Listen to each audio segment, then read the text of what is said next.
Thank you so much. Thank you for that warm welcome. You are much too kind. Isn't this a great time to be a member of Rotary? We are in the midst of a wonderful historic year, one that in all honesty, no one is in any great hurry to end. So instead of ending, let's create a new beginning. Instead of closing the door on one year, let's build a bridge to the next. Because as long as a river flows, people appreciate a way across. I used to see an example of that every day in life as I drove to my dental practice in Edinburgh, past some of Scotland's most prominent landmarks, the bridges over the River Forth. Some of you will be aware of them. They are iconic pieces of engineering. The Forth Bridge, the rail bridge, was opened in 1890. The Forth Road Bridge was opened in 1964, and more recently, the Queensferry Crossing Bridge was opened in 2017. The thing that always strikes me about the Forth bridges, rail and road, every time I see them, is that they were built by people who had vision. Vision for people they might never meet, vision for people they would never know, vision for people whose lives would be improved. And that vision, even as in the case of the Forth Bridge 133 years later, is appreciated by all of those who use them. Just as our vision in Rotary is appreciated by those whom we serve. Now, for anybody rushing to create their own bridge logos, thinking that that image has something to do with our theme, let me stop you right there. Because not every metaphor is a theme. And by the same token, not everything you will do over the next year will be related to advancing and supporting the theme that I will soon introduce. We've been handed the reins of leadership at a very opportune moment, a historic moment, when Rotary has a chance to capture the world's attention and point ways to possibilities way beyond our current expectations. Yet much of our best work may be supporting the continuing efforts of others. So let's build upon what President Jennifer and other Rotary leaders have started and make it possible for even greater achievements ahead. So much of the work that I will do and that everyone in Rotary leadership should do is about continuity. Continuity means advancing the good ideas of leaders who came before you. We should all take inspiration from the words of the poet Maya Angelou, who said, "Continue to be who and how you are, to astonish a mean world with your acts of kindness."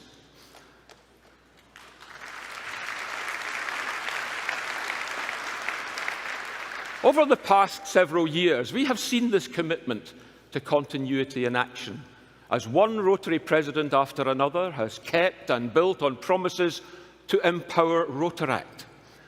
The results have been astonishing, and Rotaractors continue to encourage us with their eagerness not just to be full partners in Rotary, but to be leaders as well.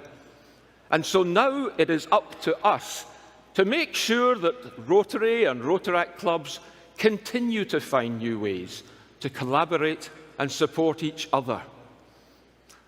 Another great example of continuity is empowering girls. President Jennifer set a wonderful example of this when she decided to continue President Shekar's program. A program that in many respects Rotary had been doing for years, but it just took Shekar to mention it and name it and expand it. And I have made clear that I will build upon what both of these presidents have done to help children like my two granddaughters, Ivy and Florence, across the world grow into strong and fully empowered women.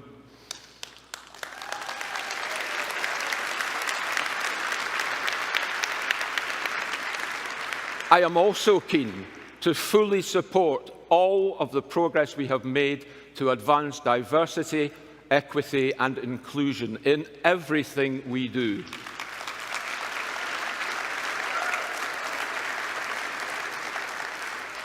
Fully supporting DEI doesn't just mean increasing numbers, although those numbers are very important. The most important aspect of DEI is making Rotary an open, inclusive organisation that embraces the best people, the best ideas, and the best partnerships, no matter where they come from. People need to be able to look at Rotary and see themselves, and it is up to us to ensure that they do so. There are two other aspects of continuity that will be vitally important to the work that we do. The first involves polio. I'm sure you know that eradicating polio remains Rotary's top corporate priority. And there is so much we have done over the past 35 years of which we can be proud as we have followed our dream of a polio-free world. I also know it can be a little fatiguing to be reminded time and time again just how close we are to finishing the job and how important it is that we raise at least $50 million each year to receive the full Bill and Melinda Gates Foundation match. Maybe we need an extra level of challenge. Right now, only 1 in 12 members of Rotary currently give to the polio campaign, with fewer than 1 in 5 clubs donating each year. With recent polio outbreaks in major metropolitan areas around the world, attention has once again shifted towards eradicating this terrible disease once and for all. And once that happens, when that happens,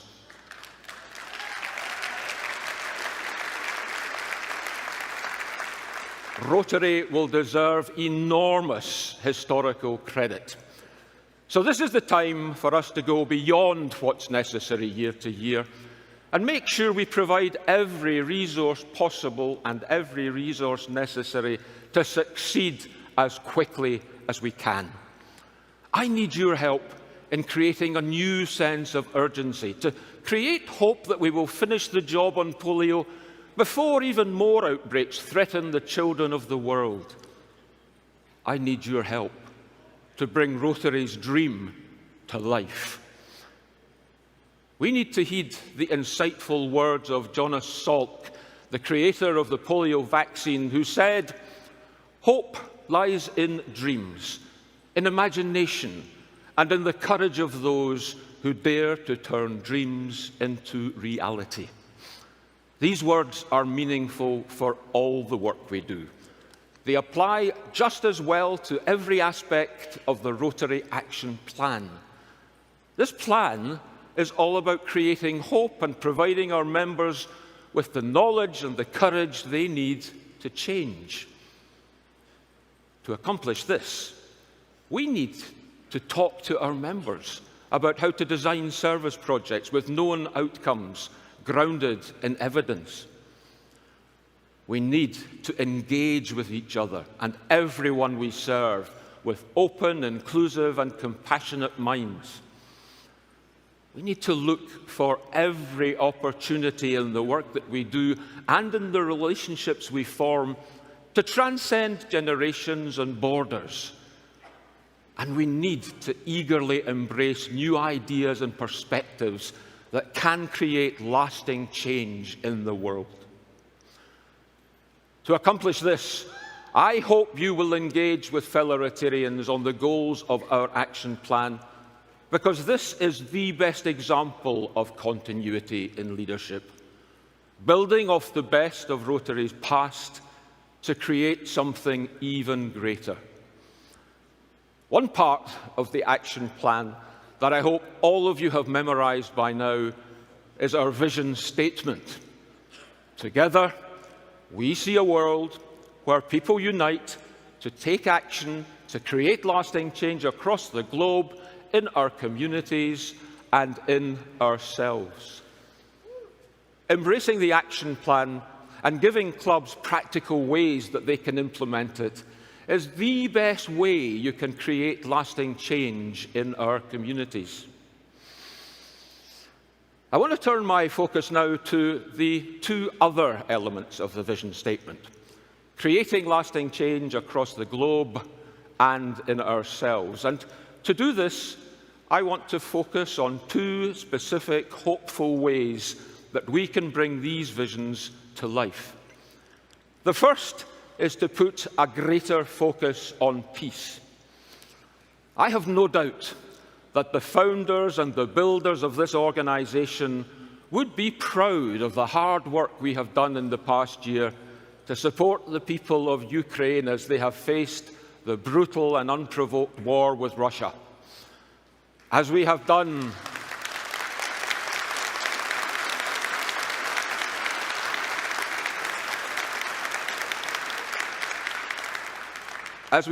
so many times in the past, Rotary has answered history's call and put humanitarian relief first. We have donated generously, supported our fellow members wholeheartedly, and earned the respect of the entire Ukrainian people, who continue to join us in greater numbers. And doesn't that tell us something about how to attract and engage new members?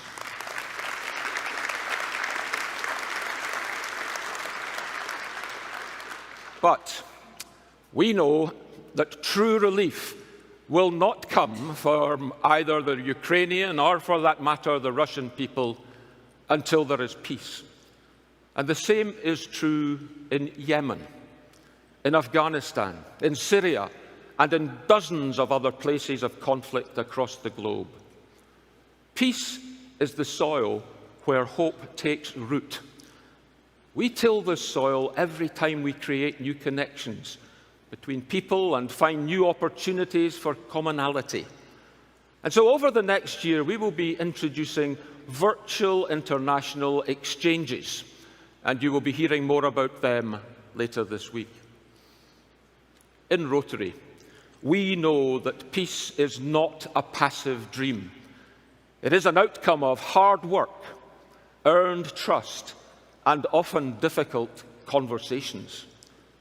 We know that peace must be waged persistently and bravely. The bravest goal a human being can set is the pursuit of peace. And in Rotary, everything we do across all our areas of focus helps build the hope that in turn makes peace and redemption possible.